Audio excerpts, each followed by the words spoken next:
working as a team to manage assets and to service families. Nisreen is often quoted in business newspapers and is a mutual fund expert for queries sent to the Economic Times, the Mint, and the Business Standard. She is also really well versed in topics related to investment and insurance. Thank you so much, Nisreen, for being here today and sharing your knowledge with us. Over to So you. my pleasure completely. Thank you for the invite, Namrata. I'm really excited to be here, and I hope it's not just a download kind of a talk today, but it's more interactive, and all of us go back feeling that we've learned something. Yeah. So I'm going to start the presentation, and just tell me, Namrata, when you can see the whole screen. I just wanted your okay on that.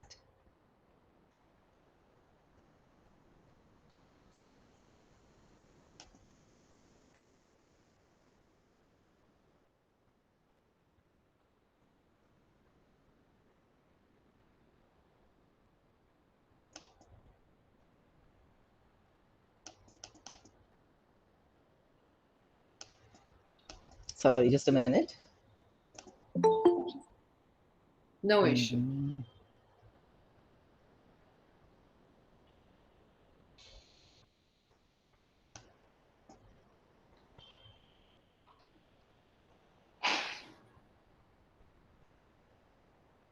Can we see this?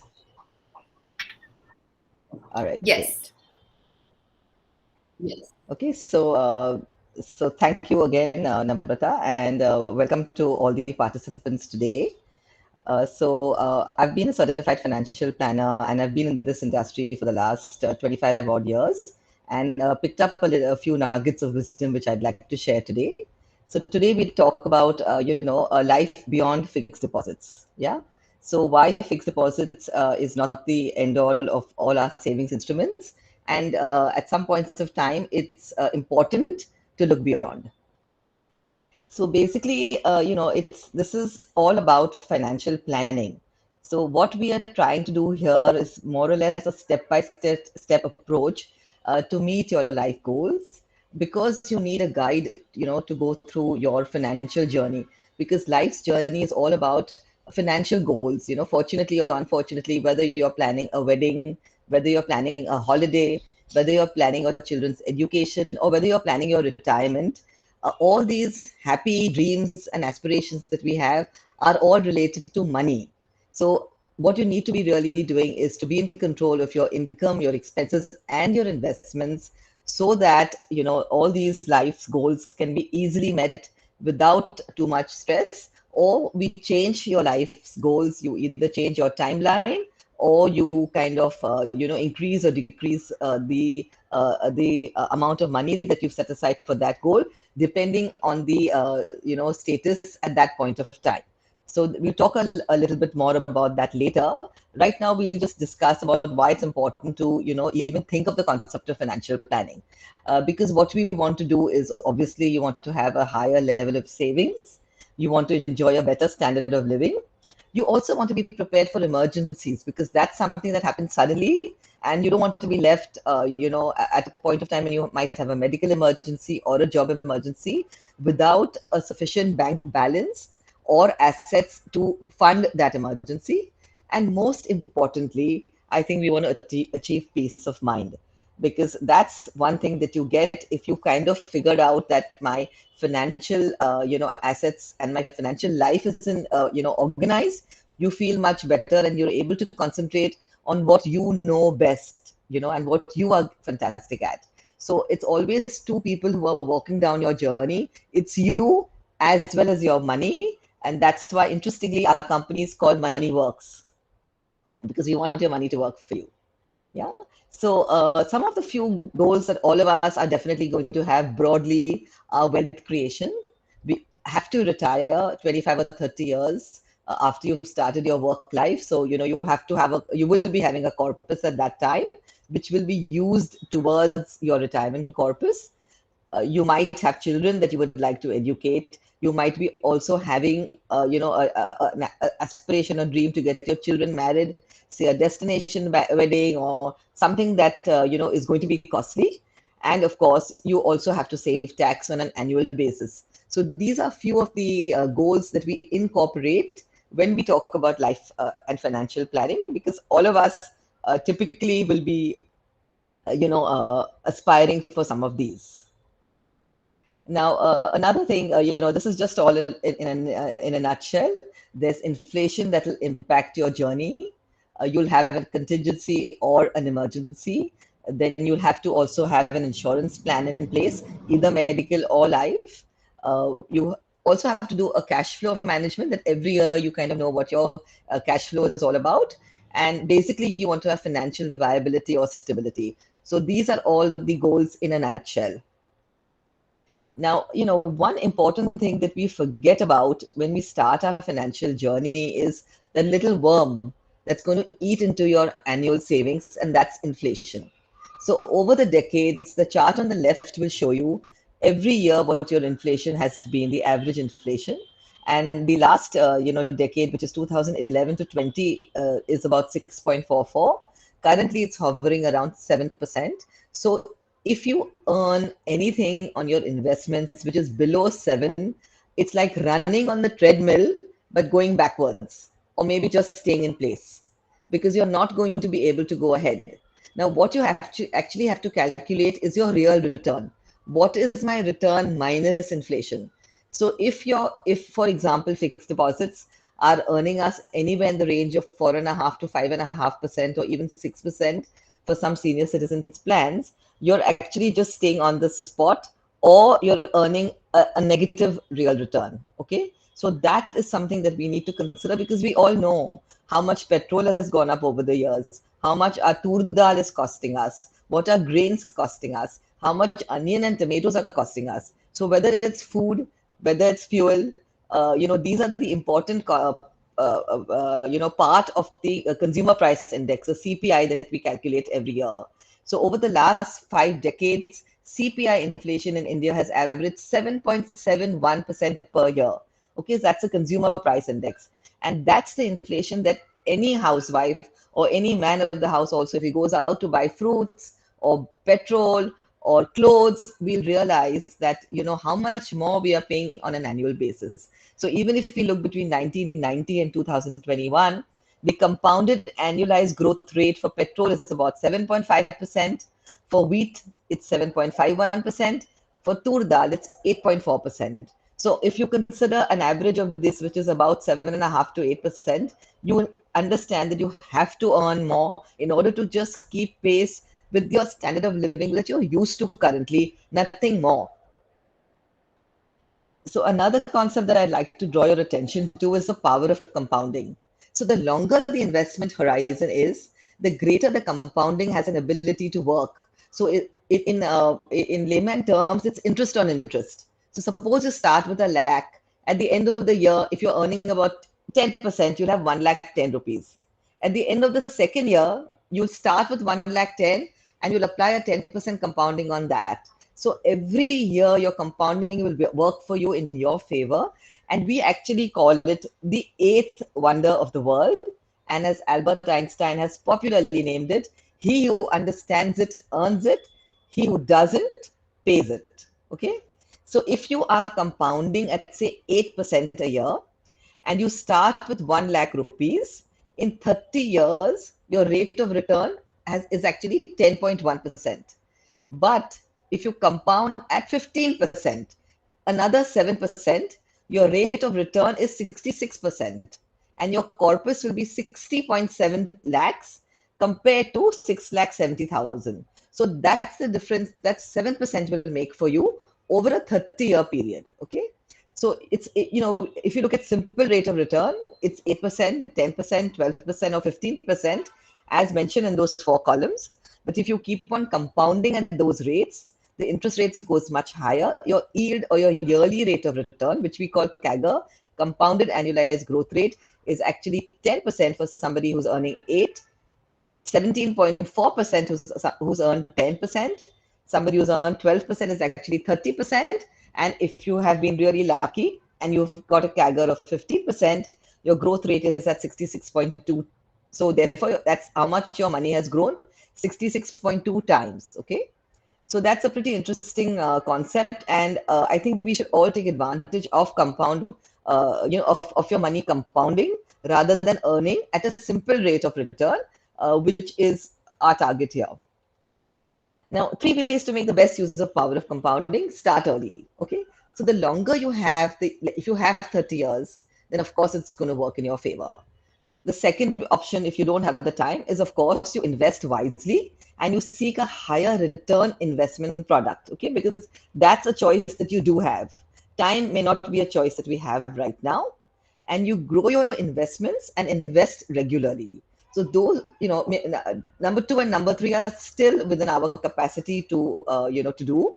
Number one, if we are already retired, we may not have the time, but certainly we can choose a plan or a product or a fund that is likely to grow at a higher rate of return and also able to give us a higher, monthly income to support our families and ourselves.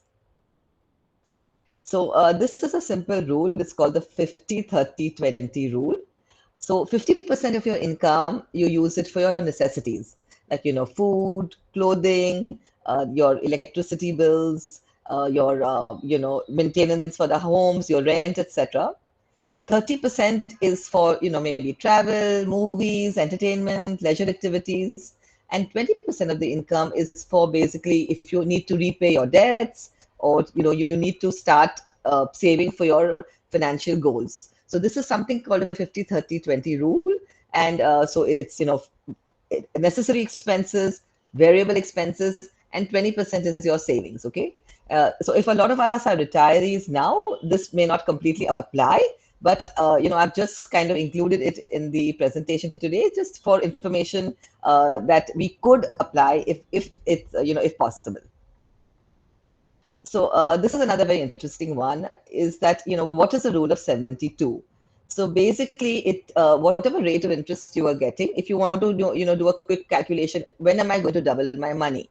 Okay. So if you are earning, say, about 12% rate of return, you will be doubling your money in 6 years. But if you you have saved your money at about 4%, if that's the real rate of return that you're getting, then you will take 18 years to double your money. So this is just an easy calculator. If you are wondering when will my money grow or when will it become double, this is a simple way to go about it. 72 divided by the interest rate will give you the number of years to double your money.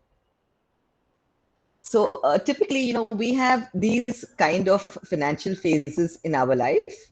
We start when we are earlier in our careers with the protection phase, where we want to plan for risks and we want to plan for an emergency. So this is basically you've taken your insurances and you've set aside contingency money because you're not very sure with, whether your job is secured or not. Once you're in your, say, 40s or mid 30s, you're in your accumulation phase where you start planning, your family has increased, you possibly you're married, you have 1 or 2 kids, and now you're starting to think about, your own retirement, your children's planning, buying a home, etc. So this would possibly start at age 30 and continue till age 60. So this is when you do your goal planning.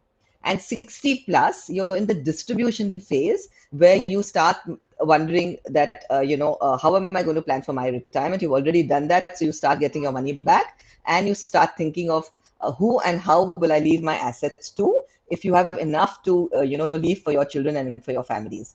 And if you don't, then of course you want to maintain the standard of living that you are used to pre-retirement. So these are the financial phases in our lives. So basically, we'll start talking about retirement planning. So what it involves is organizing your assets and your savings into a plan that will meet your goals for retirement. If some of us are already retired and you've kept your money in, say, fixed income instruments or in fixed deposits, then I will tell you how we can make a few changes to that plan.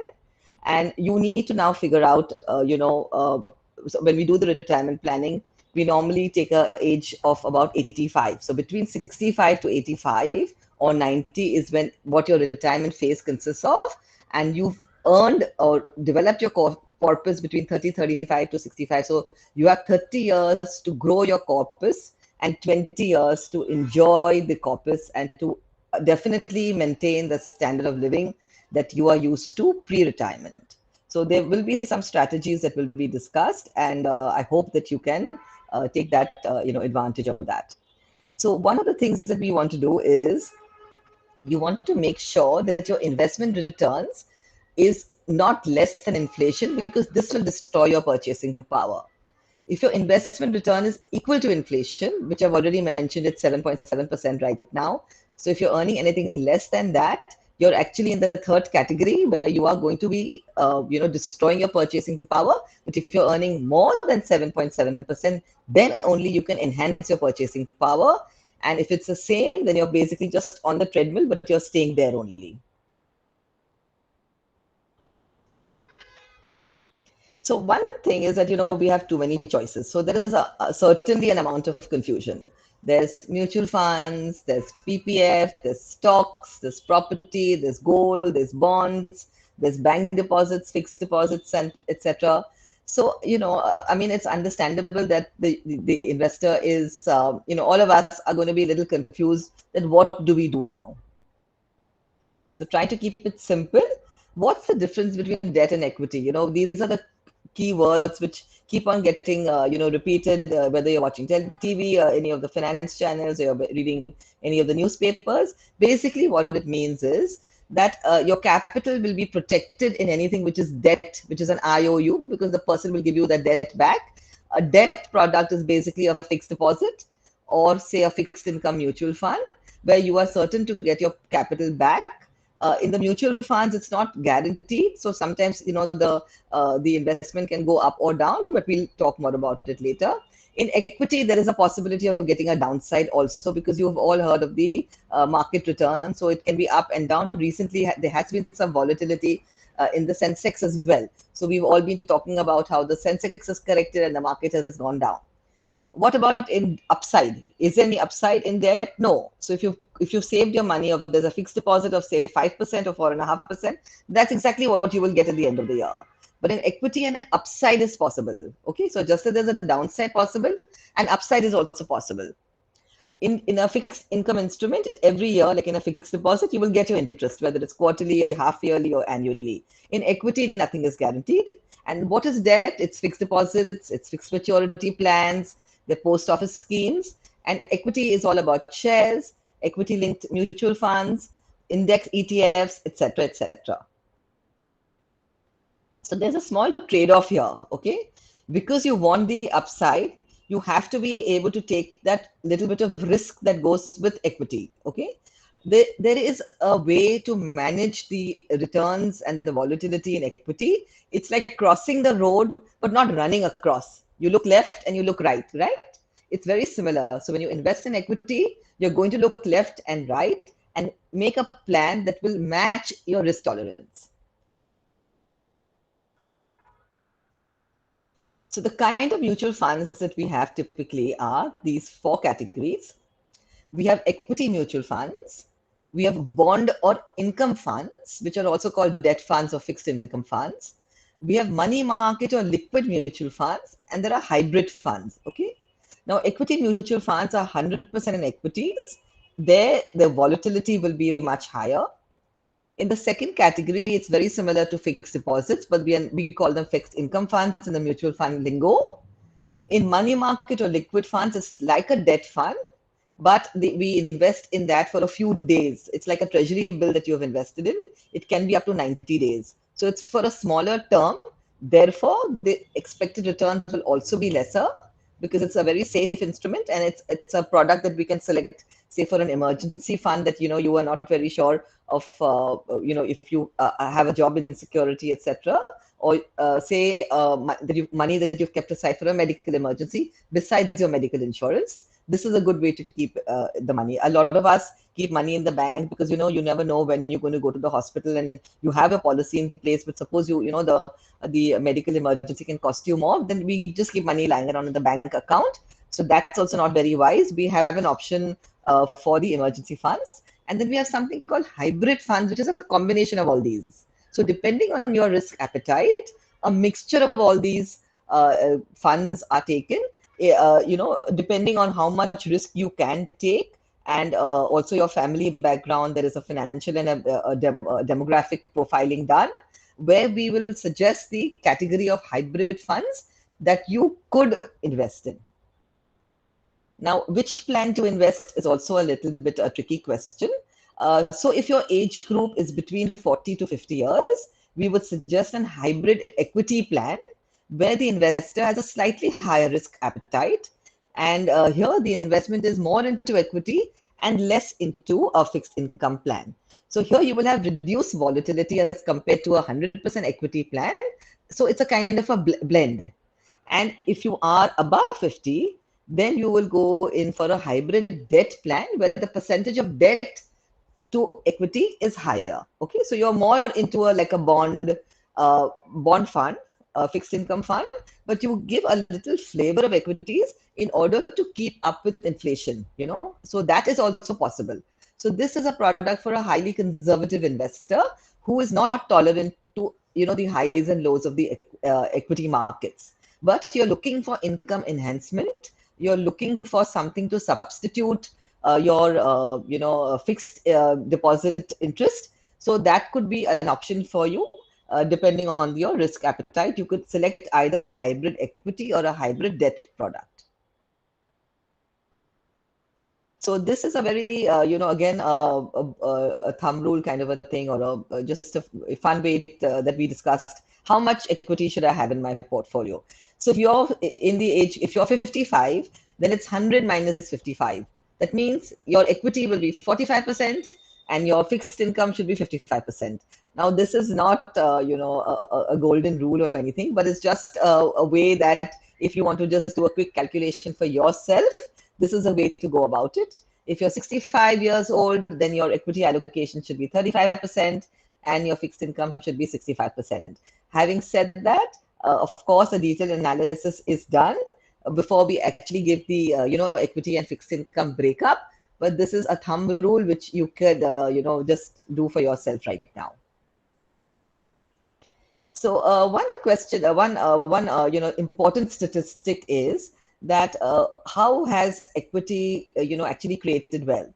Now, if you look at the Standard & Poor, the BSE Sensex, the S&P BSE Sensex, over the last, since inception, okay, the Sensex was launched in 1980. So if we consider for the last 41 years, the returns annually has been 15.62%, okay?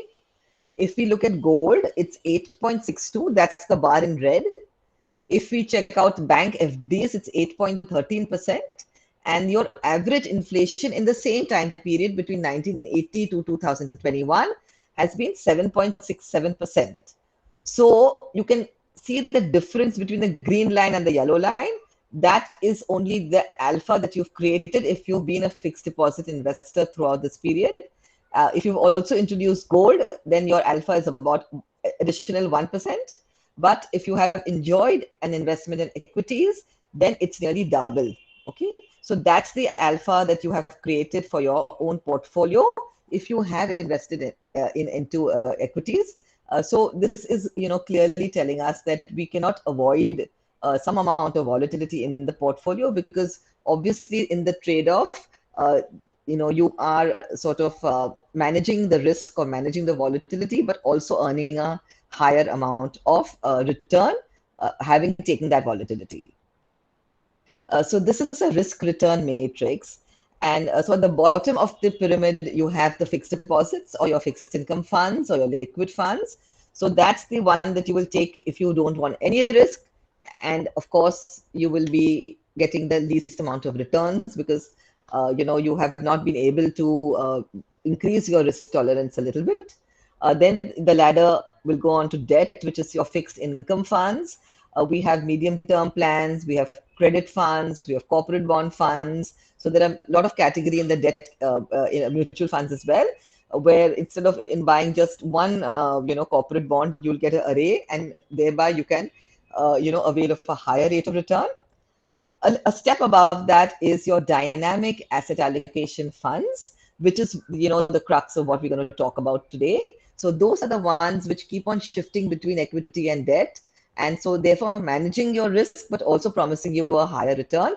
Of course, the word promising is not guaranteed. This is only an expectation because, SEBI does not allow us to use promises or the word guarantees, etc. But by looking at how the portfolio is created, you will obviously see that, okay, this is the kind of return that is possibly coming my way, even though it's not printed and given it to you on a statement. Above that, we have 100% equity, of course, which is basically a diversified equity fund. And the highest risk and possibility of return will be a sectoral or a thematic fund.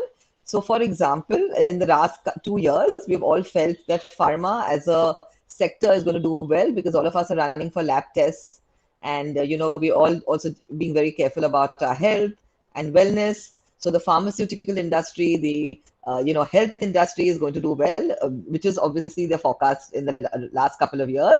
So that's a sectoral bet. So somebody who took a sectoral bet, say 10 years back, and said, okay, I feel that the pharma industry is going to do very well, would have obviously made a lot of money in the last few years.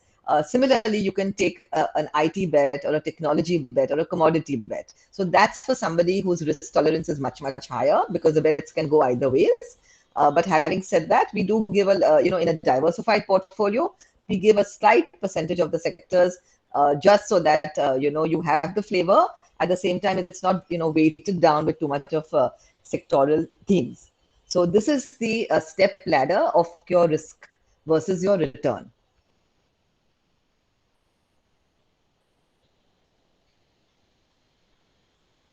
So I've already explained this. So this is kind of a trade-off between the risk and the return, and you can attempt to get a higher return by, of course, uh, you know. Attempting to move from any of these quadrants. So mutual funds are in the bottom right quadrant, where you have a lower risk and a higher return. Equity is above that in the second quadrant, where it's going to be high risk, high returns. And on the in the quadrant number 2, you have bank fixed deposits and postal savings, where the risk is very low. At the same time, your returns are very low. So the idea is to move from the second quadrant to the third quadrant, knowingly empowering yourself with information and knowledge, but of course moving within your risk profile to a product which could give you a higher return. Okay, so these are the 4 quadrants of the risk and return. And I hope that you will be able to move from quadrant 2 to quadrant 3. So what exactly is dynamic asset allocation? So what do these funds do? So basically, if the equities valuation goes up, for example, in your portfolio, if the equity prices have gone up, so what the fund manager will do, he will reduce your equity exposure and go into cash or into fixed income. Okay, because he wants to book the profits of the equities. Similarly, if equity is cheap, okay, if the equity valuation has gone down, then he will start buying more equities at the lower prices. Now, this is something that you and I cannot do actually. We cannot ever time the market. It's very difficult even for the fund managers to do it. But obviously, with the entire teams of researchers and analysts, they are in a better position to be able to quickly buy the assets, when the markets are low, and to sell the assets, the equity assets, when the markets are high. Now, you and I will only be able to attempt it or watch television and say, "Ha, theek hai, let's do it today." But by the time we actually get things done, the correction has already taken place or the market has moved up. But in a dynamic asset allocation fund, that's exactly the job of the fund itself. It is mandated to do this job. And therefore, the entire team is working towards managing and ensuring that the equity component remains at a certain level and does not go beyond that level. So if you have a lower risk tolerance, we will make sure in this kind of a product that your risk appetite also remains there only, and it doesn't cross over to 100% equity, where you will feel uncomfortable with the volatility. There's another kind of a category of fund which will include gold. So multi-asset funds will include equity, fixed income, gold, and some of the funds also introduce international equity to the portfolio, thereby, in fact, giving you many more choices in the portfolio. and diversification in your favor, because then you're not depending on only one kind of equity. So it's not only Indian equities, you'll also have a flavor of international equities. Of course, not beyond 5 or 10%, but at least it will act as a hedging tool whereby you also include gold. So what are the benefits of having DAF in your portfolio? It will give you the necessary alpha. It will also give you stability because we have debt in the product. So you will also have bonds. This will provide the stability because the bonds are only at certain rates, right? So that's the fixed income part of it. The international equity will give you some amount of diversification because then you're not only depending on the stocks and on the companies that are functioning out of India, and the gold will work against as a hedge, so that whenever there's inflation, we've always seen that gold comes to your rescue. Even in the last year when COVID struck, gold went up and all the markets dropped, whether it was international or Indian, because when people are scared or worried, then they feel that gold is the only choice that will give them comfort. So that's the hedging instrument. So if you have all four, because in prospectively, none of us can say that equities is going to be the flavor of the season this year, or it's going to be debt, or Amazon and Facebook are going to do very well in the international equity, or gold is going to be fantastic. They all have different life cycles. So by taking a little of all these kind of plans or products into your portfolio, it will give you a very well diversified plan, which will, as I said earlier, match your risk profile. Now, there have been several instances, whether it was 1994, the Asian crisis, whether it was a dot-com bust in 2000 to 2003, there was an economic boom in 2003 to 8, and 8 to 12, there was a credit crisis. So in all these phases, in the last 4 catastrophes that have hit us, recently, COVID is not mentioned here, you can see how the different products have done. So in the first one, in the Asian crisis in 94, debt gave you the highest returns of 12.8. In the second one, where there was a technology and a dot-com boost, again, the equities went down and debt did very well. In the third one, when there was just an economic boom, equities took all the way up to 37%. And in the last one, again, it was gold that did very well. So this is to give you an idea that at different points of time, any particular asset will start, responding very well, depending on whether it is an Indian crisis, an international crisis, and of course, the kind of crisis that we are facing. So this again is an interesting, piece of information. So what's been the past performance of individual assets on a year-to-year basis? So we have the bond fund index, which is the blue line. We have the light green one, which is the gold spot index of MCX, and we have the Nifty 50. So if you look in 2011, the green one had negative returns, and gold did very well in 2011, and so on and so forth through the years. If you look at 2020, then you can see that gold did very well because of the what we were facing compared to the bonds and the Nifty 50.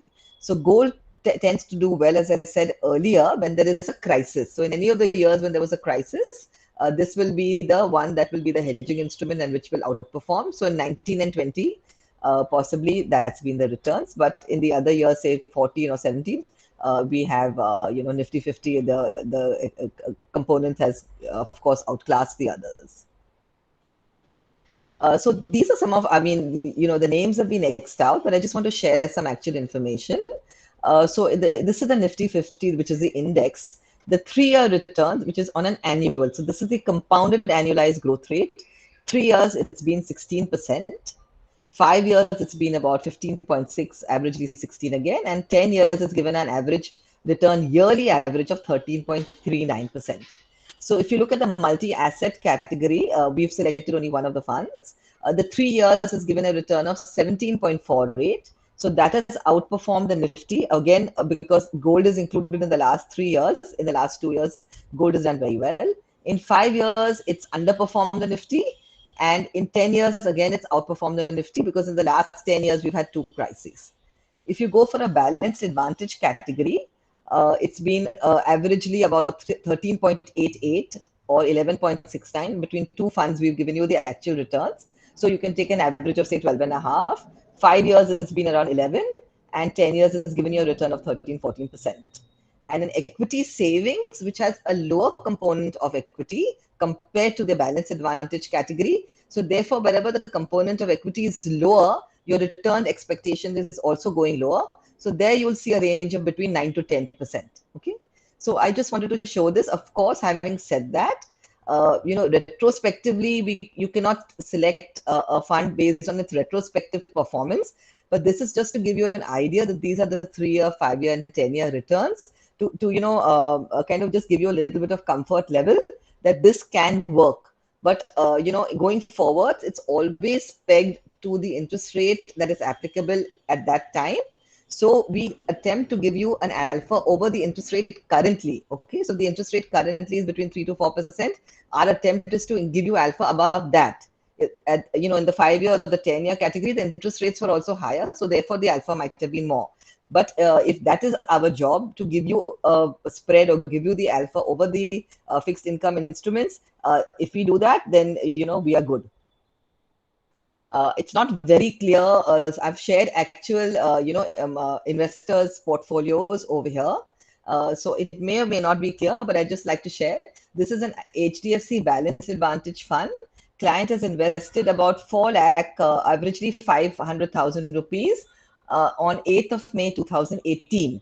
And then we started doing a systematic withdrawal plan in order to match the monthly requirements of 4,000 rupees since June 2018.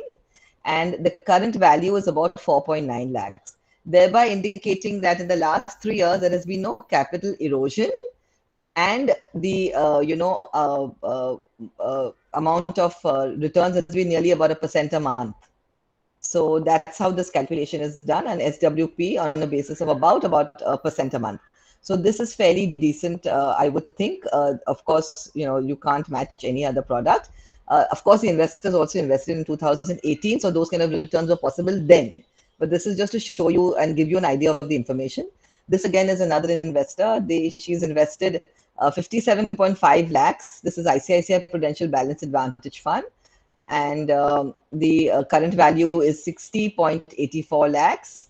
And the withdrawal per month is at the rate of about 7 to 8% annually.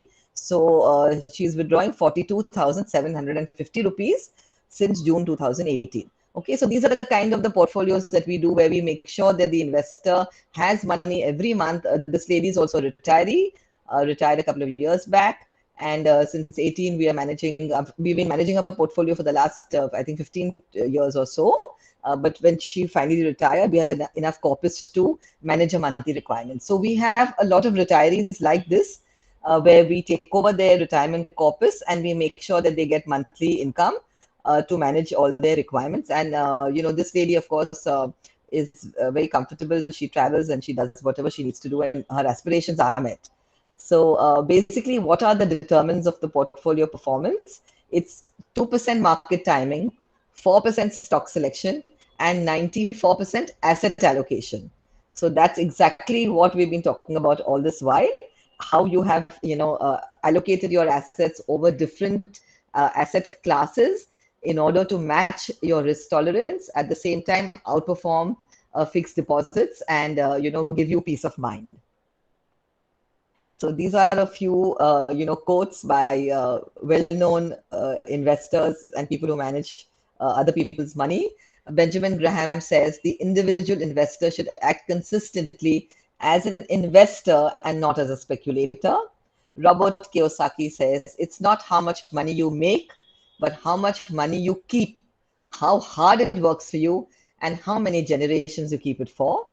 And the age-old proverb is, it's time in the market and not market timing that can work for you. And these are some of my quotes, possibly in the financial newspapers. So one is, investors in balanced and asset allocation funds do not need to rebalance. They can leave it to the fund manager. That I've also said it today itself, that you can be in a dynamic kind of a asset allocation product. And the earlier you start, the lesser you will have to put away to reach your goals. So it's very important to start early and not worry about too much about your retirement years. So happy investing. we have the three visuals. There's a couple of people in their 70s, there's a lady in her 50s, and the younger person in his 30s. So whenever you start, it's a great time to start planning. And so I would like to end with this, and happy investing. Thank you for listening to me. We can open it up for Q&A. Yes, I think a couple of people do have Sure. questions.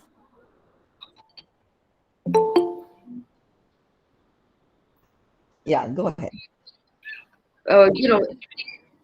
Everybody who has questions, please unmute yourselves. You can ask questions.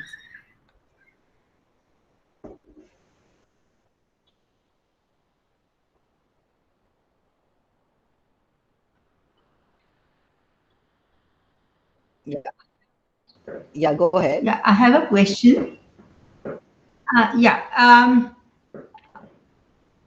When we are doing the tax planning, that time the dividend and interest.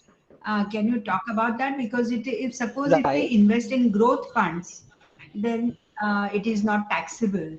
Yeah, Now so that that's has changed now. done Dividend in is taxable, and in case you give a 15G certificate, then there will be no tax deducted at source.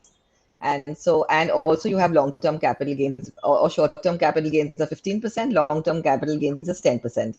So this is, see, whether you're earning through fixed interest through deposits or you're earning through mutual funds, tax is something that we have to live with. So we kind of factor that into our planning. And so taxes, we have to live with tax, Jyoti. So that's something that we have to do. But tax is applicable on dividends or on withdrawals. And on your growth or cumulative options, obviously there's no tax now. But whenever you sell it or redeem it later, the tax will apply. Okay. Thank you. Yeah. Hi, Nisreen. This is Sharath. Thanks for your Yeah, time hi. so far. That was really helpful. I'm an absolute beginner when it comes to mutual funds. I've always Sure. been, safe instruments, post office, Sure. fixed deposits, stuff like that. Right. So I'm just about beginning to, venture into mutual funds. Sure. And I just want to understand from you, what are the things I need to watch for? As you rightly said, yeah, crossing the road, you need to look left and right before you do the investment. Right. So what are those lefts and rights? Which So as I mentioned earlier, what is your age group? Is it 51, above 50, below 50? Can we give it an idea? above 50. Okay. In fact, 50, not above, but exactly 50. Okay, so basically, Yeah. I've given my coordinates earlier, or you can also take it from Silver Learnings. So if you want, there will be a free consult offered to everybody who's logged in today. So if you would like to do that on a one-to-one, I can offer that to you. It will be difficult to go into your entire financial and demographic background right now on this chat. But you're free to do this on a one-to-one, where I will mention to you personally what are the roadblocks that you need to avoid, because the roadblocks are different for different categories of people. So if you can do that. I have mentioned my coordinates. That was the last slide, and you can always reach out to Silver Learnings. But please do. Yes, we'll be happy to share. We'll be happy to share your number, and if anyone is interested in speaking with Nisreen, of course. Hello, ma'am. Hi, Mayuri. Go ahead. Hi. This is Mayuri. As you said regarding the mutual funds, balance funds and all, ICICI and HDFC, I have the same with me. But so far, I'm going with the monthly dividend. But as per your knowledge, I came to know that you should go for, systematic withdrawal plan, because it will be charging less, right? The tax will be charged less. No, there are two reasons to do this. One is that you know what is coming in, because the dividends will change every month, depending on the profit booking done by the fund manager.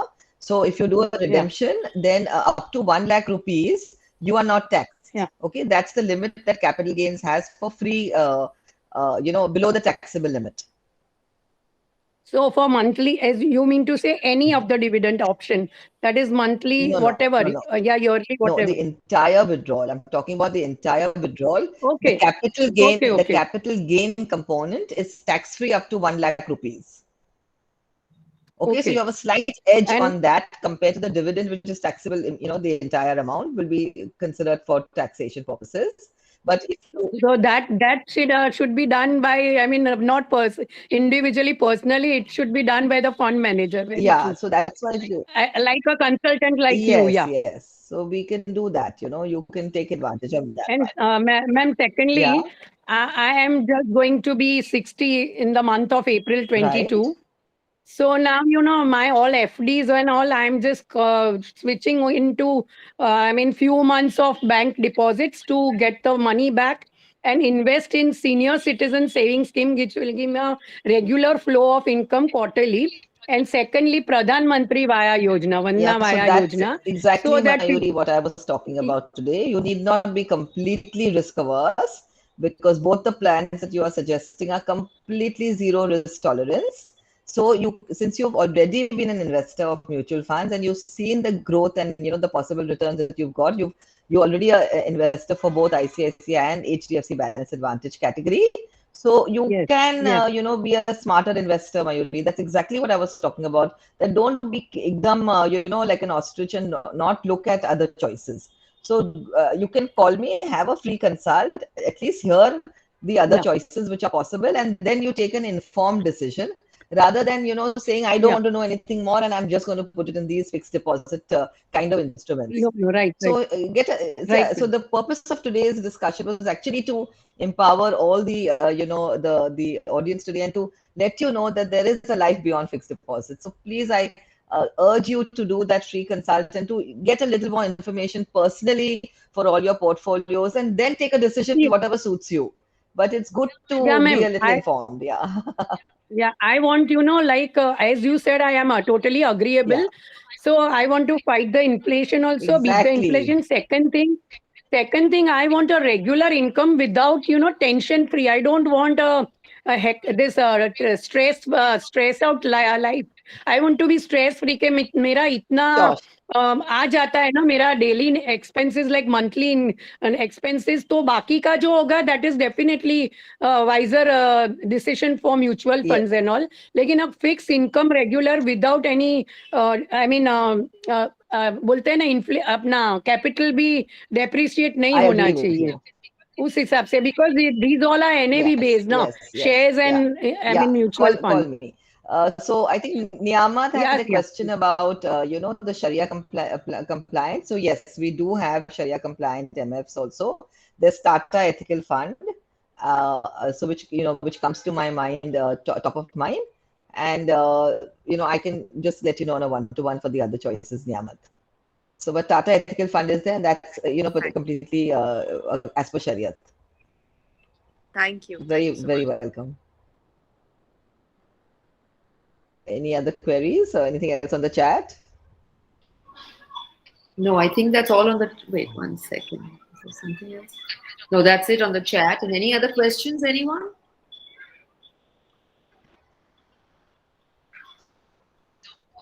No? Okay. Well, if there are questions and you do want to reach out to Nisreen, we'll be more than happy to connect you all.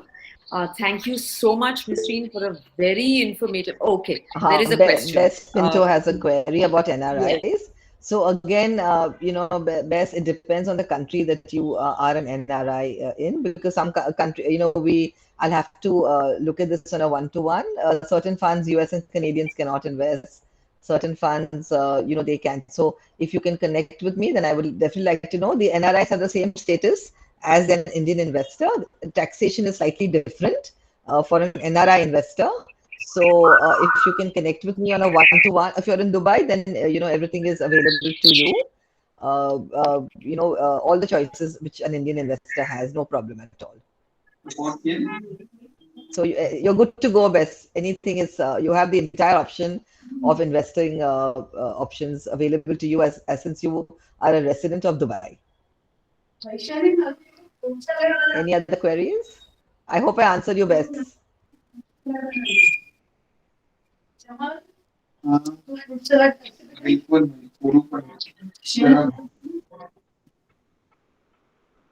Yeah, Namrata.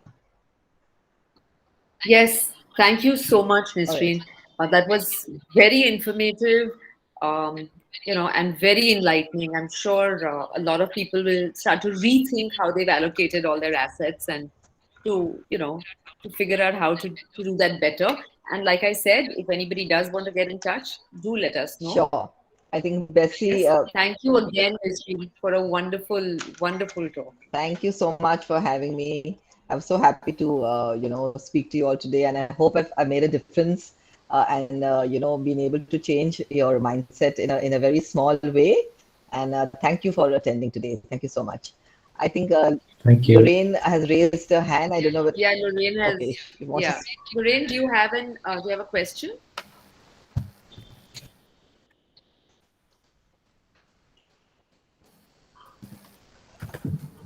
Hi, I'm Ritu here. Yeah, go ahead. You mentioned that long-term capital gains or capital gains is up to 1 lakh, right, per annum. Right. So would that be also through sale of shares? Would that also be included in Yes, this? sale of shares would also be included. And whether you earn income through dividends also? No, dividend is not included in capital gains. So capital gains is only by buying and selling of instruments. Dividend is not a Right. sale; it is a earning. So that has that would not come under the 1 lakh tax-free limit. Right, and that is deducted at source by each company now. It is, but if you falling within the lower income tax bracket, you can submit a form 15G, and then the TDS part will not be deducted, and you can file your returns. If it's already been deducted at source, then one can claim it back in filing the returns. Yeah, that you right? can do on an individual level. And if you don't want TDS, then submit your 15G. But if it's already done, then in March, when you're filing your returns, whenever we normally file your returns, just submit this, and you will your chartered accountant will take care of getting a refund for you. Right. Thank you. So, depending on where your income tax bracket is, you have to plan it out between both these options. Correct.